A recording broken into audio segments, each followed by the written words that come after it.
ये डॉक्टर भीमराव अंबेडकर का समंत अभियान ये अंतिम दिन है, समापन दिवस है, आज समापन दिन है।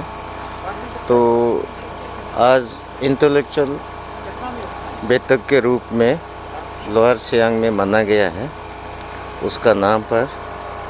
और ये जो अभियान है, जो डॉक्टर भीमराव अंबेडकर हमारा संविधान का निर्माता है, लेकिन उसका जितना ऐतिहासिक कार्य लोग उसका नाम को आगे कभी नहीं लेके आया। आज भारतीय जनता पार्टी इस मुहिम में है कि उस भीमराव अंबेडकर हमारा संविधान और समाज का क्या क्या कंट्रीब्यूशन दिया, योगदान दिया, उसको रीस्ट्रक्चरिंग करने के लिए ये अभियान जारी रहा है। और आज अंतिम समापन दिवस है।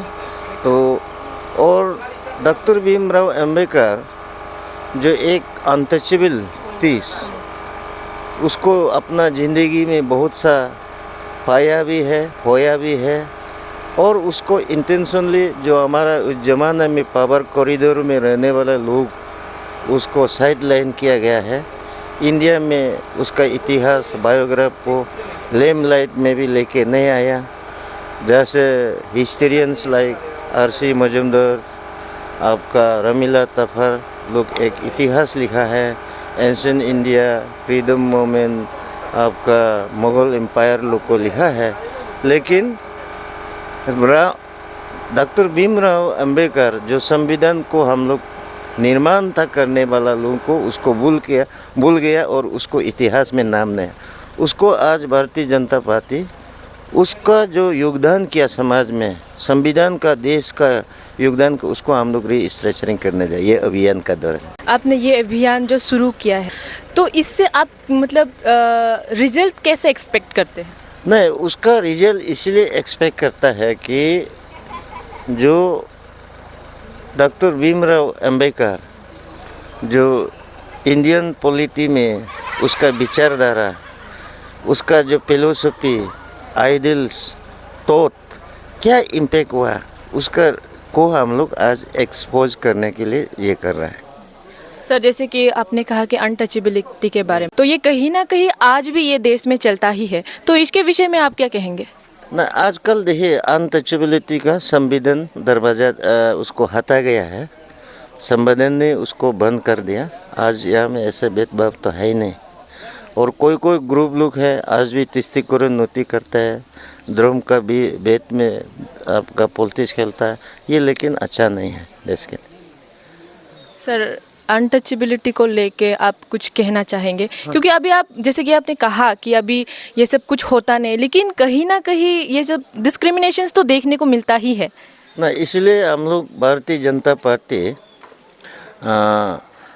जो इकोनॉमिकली वीकर सेक्शन लोग को 10% रिजर्वेशन दिया, फाइनेंशियली उसका इकोनॉमिक आगे एजुकेशन में। और सर्व शिक्षा अभियान जो यूनिवर्सल एजुकेशन 14 साल से बच्चों लोग को फ्री एजुकेशन देना। और उसके बाद शेड्यूल कास्ट, शेड्यूल ट्राइब जो एससी शेड्यूल कास्ट कमीशन को भी एक संविधान का दरवाज़ा दिया गया है। ये आज बहुत सा बड़ा संस्था है। ये आज Bharat Ratna doctor B are Ambedkar का जो 134 बर्थ एनिवर्सरी प्रोग्राम जो है हमारा बीजेपी के पार्टी का तरफ से नेशन वाइड चल रहा था और अरुणाचल का भी चल रही रहा था। साथ ही साथ हमारा लोअर सियांग डिस्ट्रिक्ट का इनॉग्रेशन प्रोग्राम तो हमारे जो डिस्ट्रिक्ट हेडक्वार्टर में लिखावाली में किया गया था। तो आज क्लोजिंग सेरेमनी को हमारा जो 36 नारी कोई असेंबली कॉन्स्टिट्यूंसी का जो हमारा एडीसी हेडक्वार्टर नारी में आज हुआ है। तो इसमें डॉक्टर बी आर अम्बेडकर का जो कंट्रीब्यूशन सोशल पॉलिटिकल इकोनॉमिक जो उसका जो कंट्रीब्यूशंस रहा, उसका नॉलेज को जिस ढंग से हमारे देश को पैदा हुआ है, और खासकर हमारे जो शेड्यूल कास्ट शेड्यूल ट्राइब और पिछड़े वर्ग के लोगों के लिए उसने जो सेक्रीफाइस किया है, काम किया है, उस सब को हम लोग आज उसको याद में उसको सम्मान देते हुए आज हम प्रोग्राम में सेलिब्रेट किया, और उसका बारे में हमारे लोगों से जानकारी हम लोग कर दिया। तो डिस्ट्रिक्ट प्रेसिडेंट बीजेपी के प्रेसिडेंट भी साथ में बैठे हैं, और हमारा अरुणाचल स्टेट का बीजेपी का जो स्पोक्स पर्सन और हमारे डिस्ट्रिक्ट इंचार्ज तेची नेचा जी ने रिसोर्स पर्सन के रूप में आके हमारे लोगों को इसके बारे में बी आर अम्बेडकर के बारे में, तो बी आर अम्बेडकर कब से नाम को हम लोग उसका सम्मान देना शुरू किया है। तो बीजेपी पार्टी जब से सरकार में शामिल हुए और सरकार जब से बनाया, तब से बी आर अम्बेडकर को हम लोग इज्जत देना शुरू किया, सम्मान दिया। तो प्रोग्राम भी आज भी वही हमारा पार्टी का तरफ से, बीजेपी पार्टी का तरफ से प्रोग्राम था। तो इसमें बहुत वर्ग के लोग आया। लोअर सियांग डिस्ट्रिक्ट में 2 कॉन्स्टिट्यूंसी है, 28 लिकाबाली और 36 नारिकोयो। तो इसमें 28 लिकाबाली का लोग भी बहुत लोग यहाँ आया है, और हमारा 36 नारिकोय के हर गांव से बीएलसी प्रेसिडेंट और जितना कार्यकर्ता से शामिल हुए हैं। तो अच्छा हमारा सेटिस्फैक्ट्री सक्सेसफुल प्रोग्राम रहा आज। तो सर, जैसे कि आपको पता ही होगा कि वो अनटचेबिलिटी और ये जो हमारे शेड्यूल ट्राइब के लोगों के लिए बहुत कुछ किया, तो आपको इसके विषय में क्या कहना है? क्योंकि कहीं ना कहीं अनटचेबिलिटी अभी तक भी इंडिया में वो चीज़ जो किया जा ही रहा है, चाहे वो कलर को लेकर, रिलीजियस को लेकर, किसी भी वर्ग में, तो इसके विषय में आपको क्या कहना है?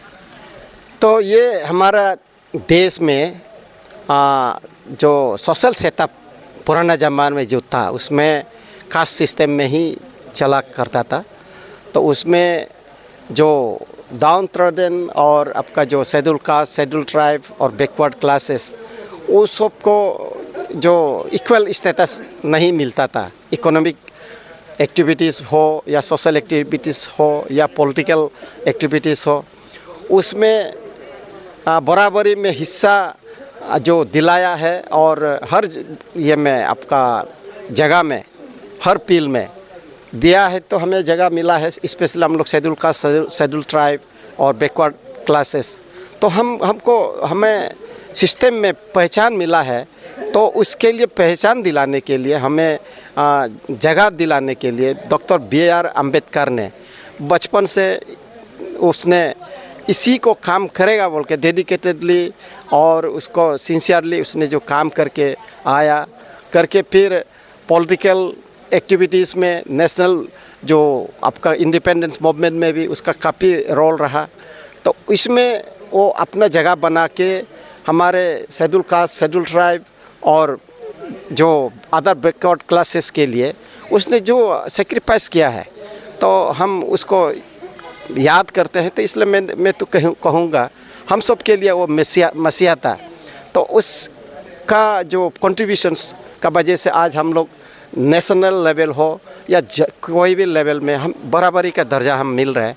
और हमारे schedule caste schedule tribe other backward class के लोग भी अभी बहुत आगे निकल गया। तो उसको आगे निकालने में फिर पार्टी का भी कुछ रोल होता है। इस पार्टी में जैसे देखा गया है कि देश में 60-70 इयर्स इतना पार्टी लोग जो देश को चलाया, उसमें वो पार्टी लोग ने कुछ छूट के रख लिया, भूल गया, बी आर अम्बेडकर को भी भूल गया। तो बीजेपी जब से पावर में आ गया, उसको जो जगह दिया उसको अभी सम्मान दे रहे हैं। तो इसका मतलब बी आर अम्बेडकर को सम्मान दे रहे हैं, मतलब हमारे शेड्यूल कास्ट शेड्यूल ट्राइब और अदर बैकवर्ड क्लासेस को ये बीजेपी पार्टी ने पहचाना, हमें केयर कर रहा है और हम लोग का सोच विचार में हमेशा हमें जगह मिल रहा है। तो हम इसीलिए यही कहूँगा कि बी आर अम्बेडकर हमारा मसीहा था, अभी भी मसीहा है और आगे भी जाके वही मसीहा बन करेगा।